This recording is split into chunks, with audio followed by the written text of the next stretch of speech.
नमस्कार दोस्तों, स्वागत है एक बार फिर से आपका कहानी विद नितिन चैनल पर।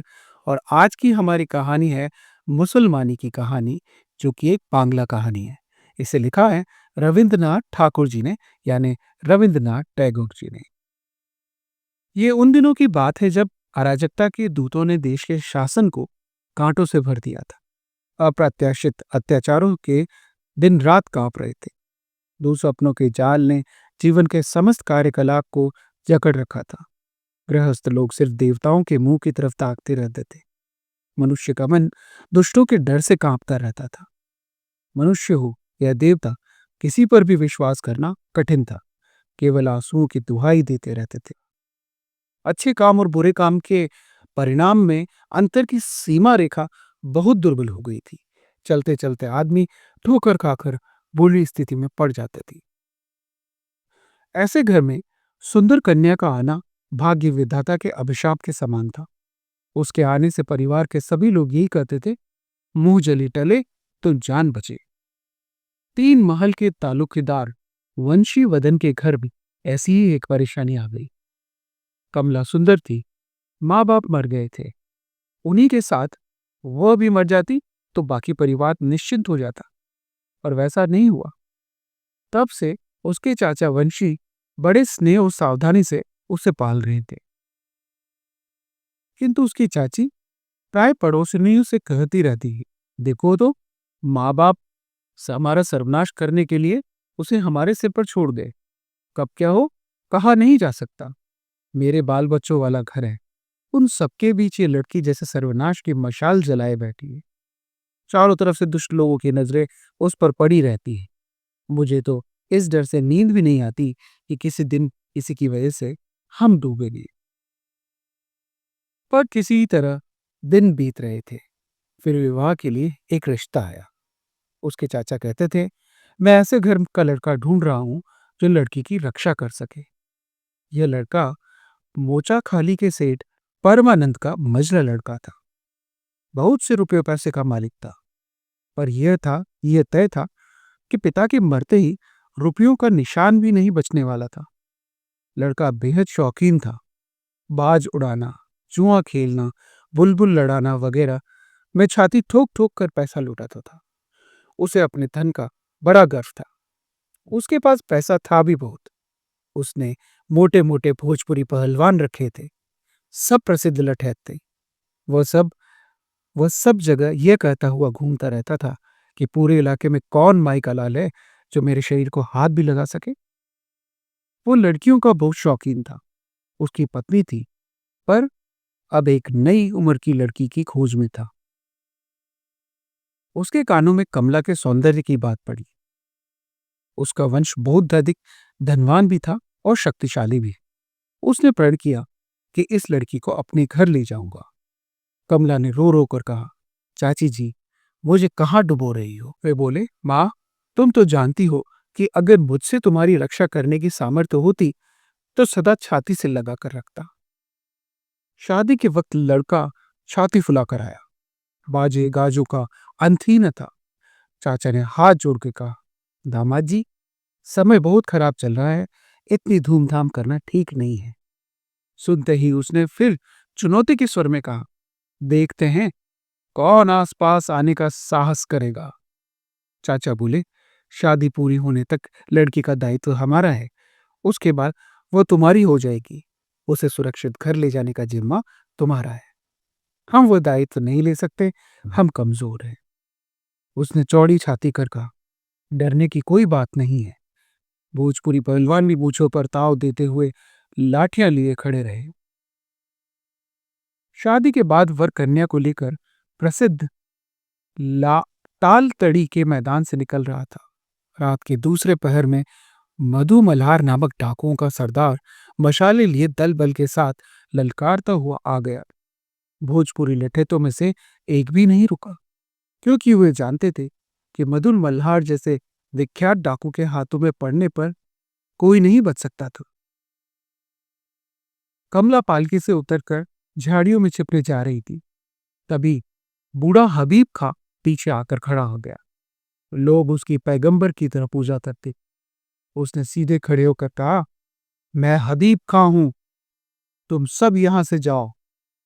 डकैत बोले, कहा साहब, आपके सामने तो कुछ कह नहीं सकते, पर हमारा काम आपने मिट्टी में क्यों मिला दिया? पर जो भी हो, उन्हें जाना ही पड़ा। हबीब ने आकर कमला से कहा, तुम मेरी बेटी हो, तुम डरो नहीं। अब इस आपद की जगह से घर चलो। कमला बहुत संकुचित हो उठी। हबीब ने कहा, समझ गया, तुम हिंदू ब्राह्मण की लड़की हो, मुसलमान के घर जाने में झिझक रही। पर एक बात याद रखना, सच्चा मुसलमान धर्मनिष्ठ हिंदू ब्राह्मण का भी सम्मान करता है। मेरे घर में तुम हिंदू लड़की की तरह ही रहोगी। मेरा नाम हबीब खां है, मेरा घर पास ही है। तुम चलो, मैं तुम्हें ठीक से रखूंगा।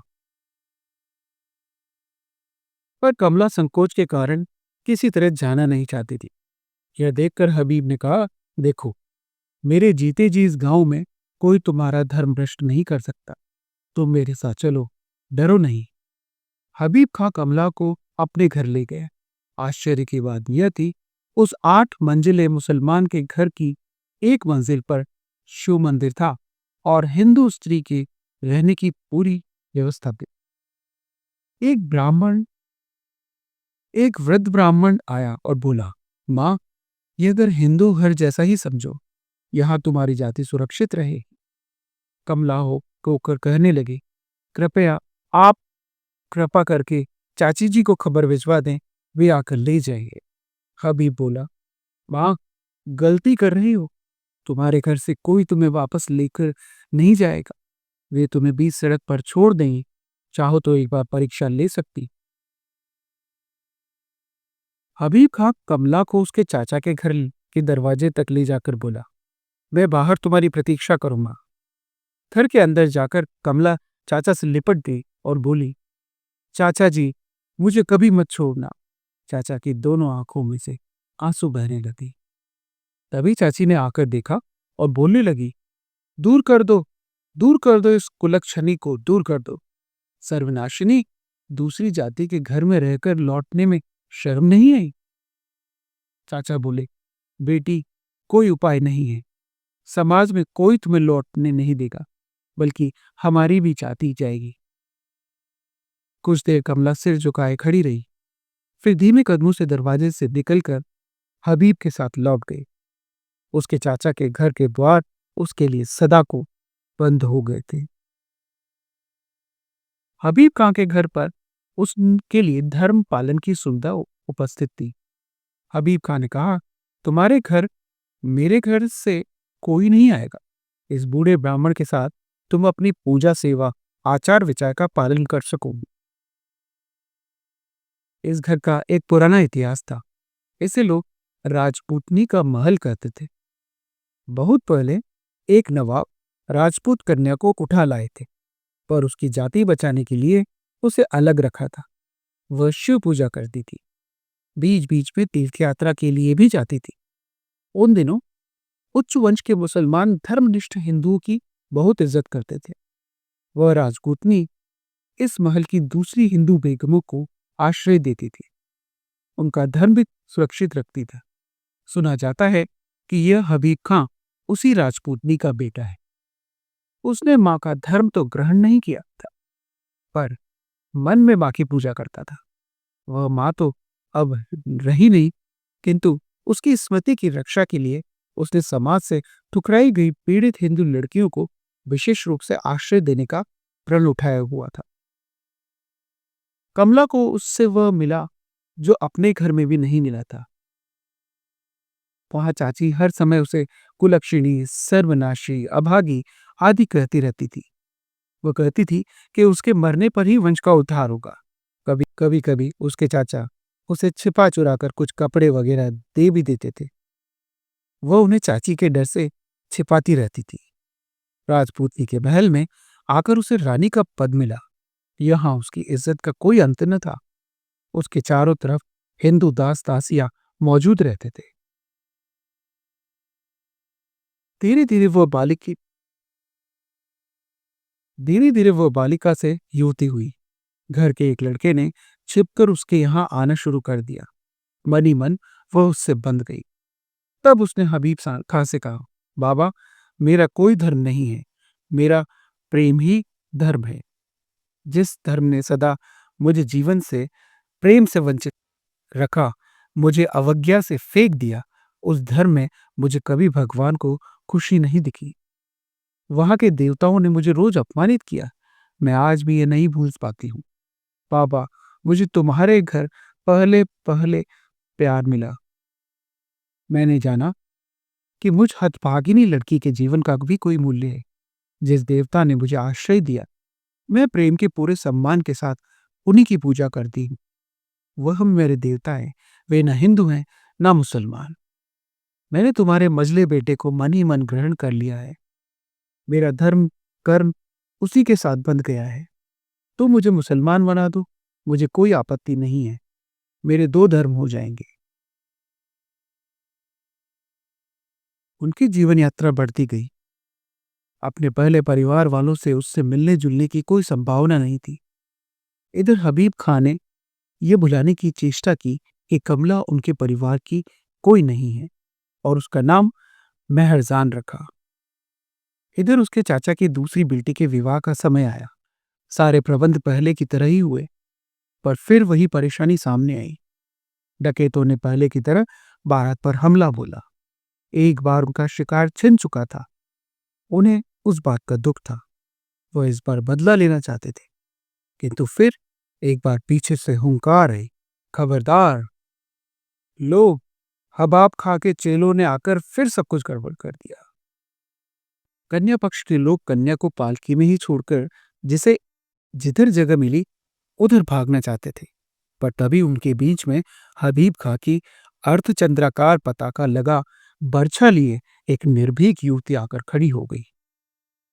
वह सरला से बोली, बहन, डरो नहीं, मैं तेरे लिए उनका सहारा लेकर आई हूं, जो सबको आश्रय देते हैं, जो किसी भी जाति के बारे में नहीं सोचते। चाचा जी, आपको मेरा प्रणाम। डरना नहीं, मैं आपके पैरों का स्पर्श नहीं करूंगी। अब इसे अपने घर ले जाओ। इसे किसी ने भ्रष्ट नहीं किया है।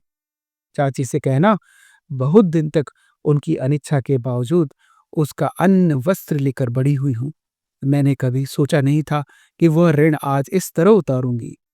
उनके लिए एक रंगीन चादर और ये कमखाप का आसन लाई हूं, उन्हें दे दीजिएगा। मेरी बहन, अगर कभी दुख आए तो याद रखना, तेरी रक्षा के लिए तेरी एक मुसलमान दीदी है।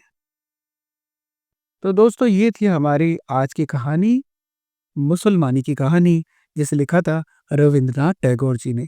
अगर आपको ये कहानी मेरी आवाज़ में अच्छी लगी या कहानी अच्छी लगी, तो आप अपने कमेंट्स ज़रूर बताइए।